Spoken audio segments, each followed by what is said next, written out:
Do you hide your talents or your potential because you fear judgment or criticism? Do you downplay your talents because you don't want to make others feel uncomfortable? If you are thinking to yourself, yeah, I've done that, I've been there, then it is possible that you are playing small and you may be suffering or struggling with imposter syndrome. I am Kim Gross, the host of Masks Off for People Pleasers and Perfectionists. And if you are new to my channel, thank you so much for being here. If you struggle with perfectionistic tendencies or people pleasing tendencies, then this is the right place for you. Okay, so where does this come from? Why do we play small? One is oftentimes it is more prevalent for women to play small. We were conditioned to be good girls, be quiet, sit in the back. We naturally are nurturers, so we're more likely to fall into supportive roles, supporting others and lifting others up, and then downplaying ourselves. Now, this has changed a lot over the years, and women are stepping into their power more and more every day and doing amazing work in the world. For me, I will share with you, and I know I've shared this story before on this podcast, but for those who are new, or maybe if you've heard it before, it's a good, gentle reminder to perhaps look at your own history, your own childhood, to see if there's a story for you at play as to why you do not step outside your comfort zone or why you're playing small. So for me, I know it started when I was 10 years old and I went to try out for the role of Snow White in the school play. And I didn't get the role because basically I really can't sing. I am tone deaf and I don't have a good singing voice. And my teacher said that to me. The thing is, I formulated an interpretation that I wasn't worthy or wasn't good enough. Now, why did I do that from that one example? There was already a lot under the surface prime for a situation like that to reinforce a belief that I wasn't good enough or I wasn't worthy. And so when that experience happened and several others that followed as I got older, each one kept reinforcing the belief system that I wasn't good enough, I wasn't worthy enough. And I learned that in order to protect myself from fear of criticism or judgment, in order to protect myself and stay safe, I played small. I stayed quiet and pretty much tried to make myself be invisible. I would people please so that others wouldn't get upset with me. Now, did all these strategies work all the time? No. But this is what my little child mind did in order to survive. So I had that situation play out with the Snow White. And then I had others in high school where I tried out to play soccer, which I made the soccer team, but I didn't get the role or the position of playing forward. I had to play defense. And I really wanted to be a forward. I wanted to be a striker, one that gets to score. Once again, told that I wasn't good enough. I wasn't fast enough. My leg wasn't strong enough to score. So I ended up playing defense. This carried into my adulthood, as it often does. But at some point, I started to realize that I wanted to take more of a risk and put myself out there. And I was only able to do so after starting to do a lot of inner work. I started to recognize the patterns that I was playing small, that I was avoiding fear of judgment and criticism.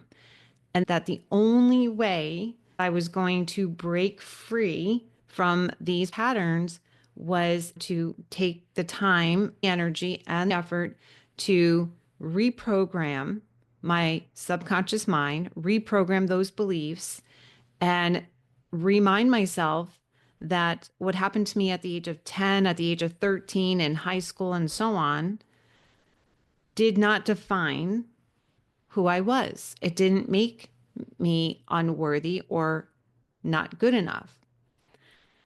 So, as I continued to do the inner work and I began to heal, I was able to take more risks, small ones, not big ones. I will still say there are some risks that I still do avoid. And that is another sign if you're wondering whether or not you struggle with imposter syndrome or if you're playing small, you really do avoid taking risks. You're not a risk taker. So you want to play it safe. It's more comfortable and secure to just stay in this zone that you know you'll be okay. But I started to take some risks. The first one being in 2020 when I started this podcast. Originally, the podcast was called just Masks Off. At the time, I had a co host, and I was showing up every week sharing parts of myself that I would normally be afraid to share because I hid behind the mask of perfection. I wanted people to think I was perfect and had my shit together. I didn't want people to know the truth about how I felt, what I believed, and what I was thinking, what I was going through, what I was struggling with. This was a big risk for me. After I did the podcast for several years, a year ago is when I started to write my book. And this was a really big risk. I took 21 years worth of my journals, my most intimate thoughts and ideas, and I shipped them off to a person that I hired to be my ghostwriter. And he went through all of my journals and wrote the book that was version one. There were 8 other revisions after that.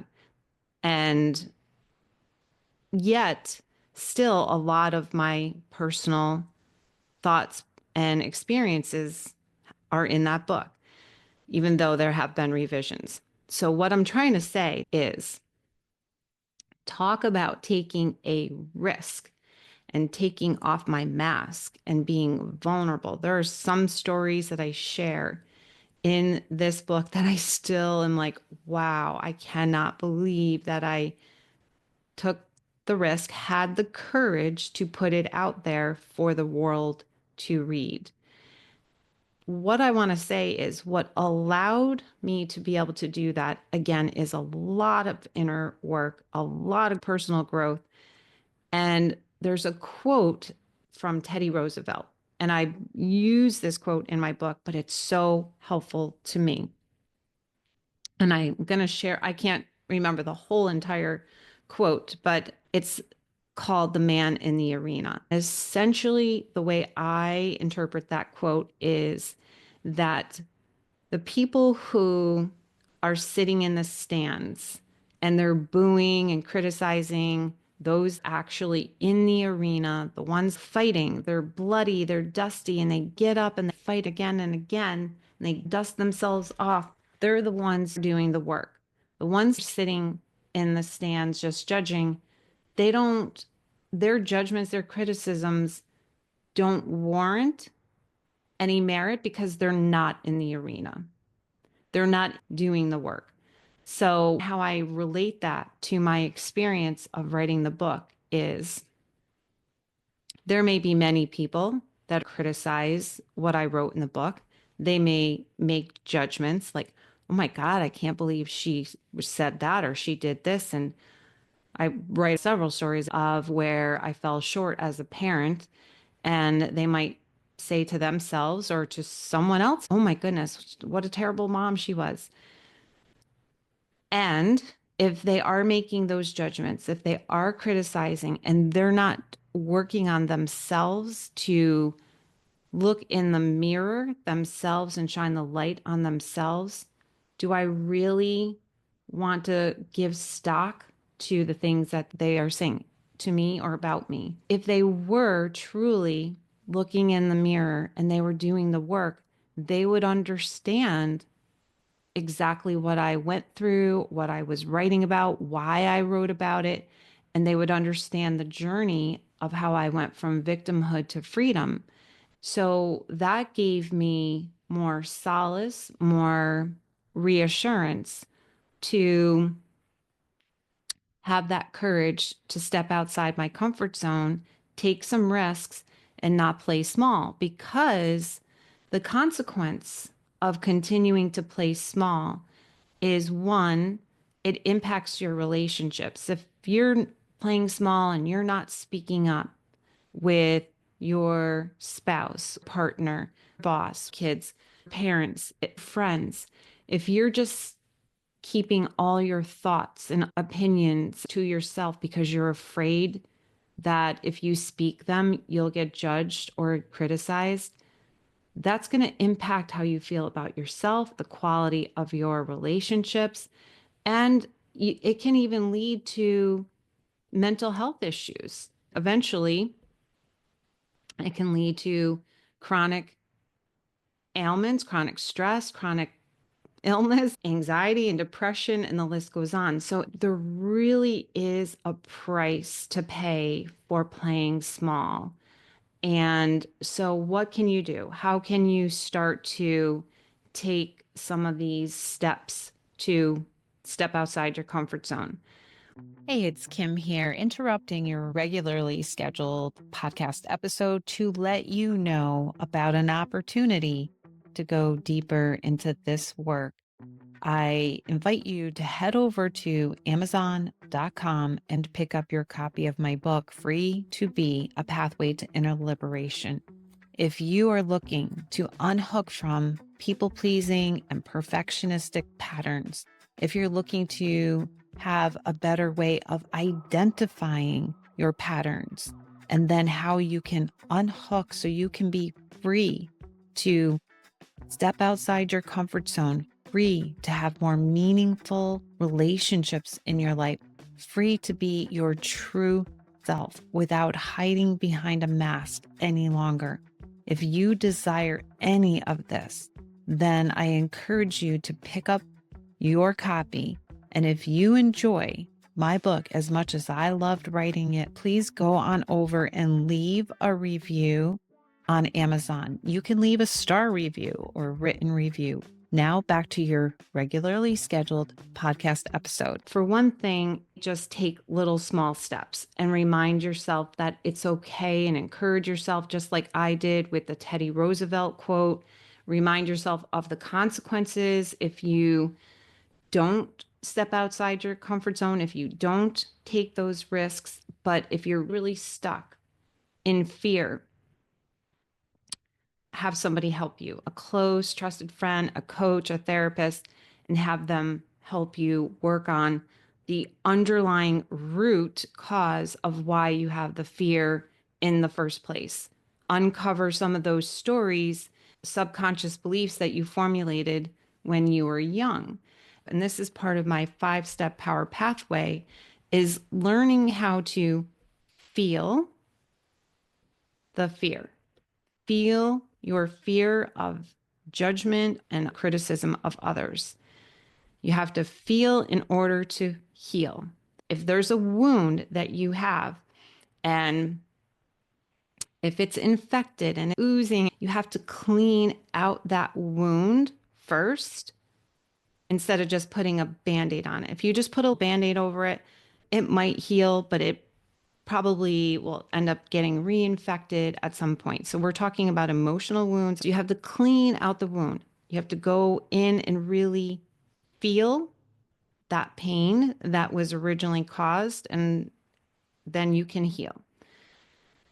So then the next thing you can do is, and it goes hand in hand with feeling to healing, is the part of you that is so afraid of being rejected, of being judged, being criticized, the part of you that is feeling like you're an imposter is the part that needs to be nurtured, attended to.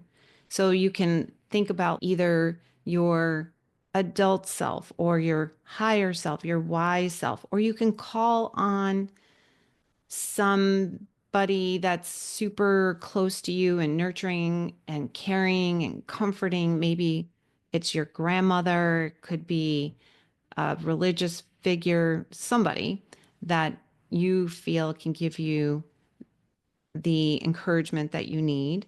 And you go in and you tell that part of yourself that is afraid to step outside your comfort zone that it's okay. And you give her the reassurance that it's going to be all right. And then if someone judges or criticizes anyway, so be it. It's not the end of the world. They don't deserve to give the judgment or criticism. Remind yourself of the Teddy Roosevelt quote. And so then you can just give yourself that reassurance. Sometimes you might even need to just fake it until you make it. And then eventually it'll start to feel more natural and you will feel as if you are really starting to build that muscle of having the courage to continue to take risks.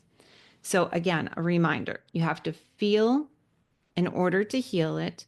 And then, like, embracing that part of yourself that is afraid of being rejected, and you reassure yourself, giving that part of yourself some compassion and grace, saying it's okay. The worst thing you can do is tell that part of yourself, like, oh my God, what is wrong with you? Why can't you take a risk? You're so weak. Why can't you just go and apply for that job? Why can't you just go ask him out on a date? What's the big deal? What is wrong with you? If you have that kind of inner dialogue, that kind of chatter, I can promise you that it's not going to help you to get over your fear of playing small. It's only going to cement you into it even more.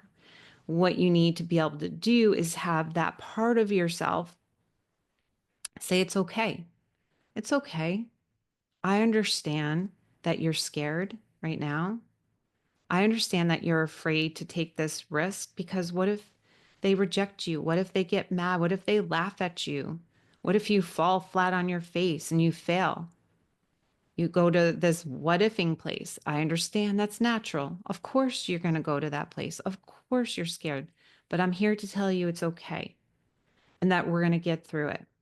Nothing is life shattering. Nothing is going to kill you. And we're just going to grow. We're going to grow through this experience.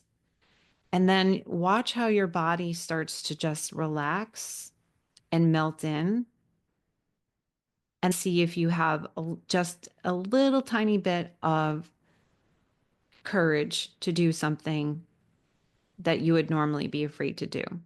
And as you go to do it, you might feel it again. And then you just come back to, you could put your hand on heart, like I'm putting my hand on my heart right now.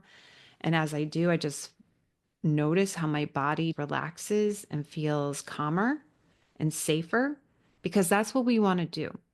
The goal is we want to regulate our nervous system. We want to reassure the part of ourselves that has been so afraid for so long, those subconscious programs that are really entrenched in our minds. And we want to start to rewire them. We want to create new neural pathways of strength and power. And as you practice this and do this more and more, what is possible is having more freedom. I always talk about freedom. That's why my book is called Free to Be, a Pathway to Inner Liberation, because for me, it's all about having more freedom to feel empowered, to move out of a place of feeling like a victim. Because if you're playing small and you're feeling like an imposter, You are in a place of victimhood. You are not free. So it's about going from victimhood to freedom, feeling more empowered, having more confidence, more inner strength, feeling like you're unstoppable. Just last week, I hosted book club at my house where we were using my book for the book club. And there was so much attention put on me because I'm the author and they wanted to ask a lot of questions. We had really great conversations and it was incredible to connect with these women and have such vulnerable, honest, real conversations. I would not have had that opportunity if I was playing small. I never would have written the book, and I would never have been in a position to be hosting book club and sharing vulnerably with these women and having them share back. And to be able to feel that sense of sisterhood and connection. Doors can open up in so many ways when you start to build that energy and muscle of stepping out of your comfort zone. And that's my wish for you. Whatever it is that you're wanting to do in your life, whether you want to speak up more in your relationships, ask for a promotion, start your own business, go back to school and get a degree that you've always wanted. Maybe there is a book in you that you want to write, or you want to ask someone out on a date. Maybe you want to leave your relationship and start over. Whatever it is where you have been hiding and playing small, my wish for you is that you, little by little, step by step, get to a place where you have the strength and courage to take off your mask and step outside your comfort zone. I hope that this episode was helpful. I hope that it inspired you to take even a small, tiny step. And a small, tiny step is huge. It's a huge win. And focus on your wins. If you have questions, if you have comments, please, by all means, if you're on YouTube, you can leave me a comment or ask me a question. You can email me your questions. There's so many ways that you can reach out to me. You can go to my website, kimgrosscoaching.com. Almost everything is on my website. You can book a call with me if you're wanting to get additional support. I can work with you one-on-one. You can just pick up a copy of my book. You can go back and check out old episodes from the podcast. I cover all of these topics and give tools or tips on all of these topics. Whatever you decide to do, whether you reach out to me or you don't, I wish you the opportunity to have that freedom to step outside your comfort zone. If you found this episode to be valuable, then I invite you to share with someone who might be able to benefit from it. I will see you next week on Masks Off for People Pleasers and Perfectionists.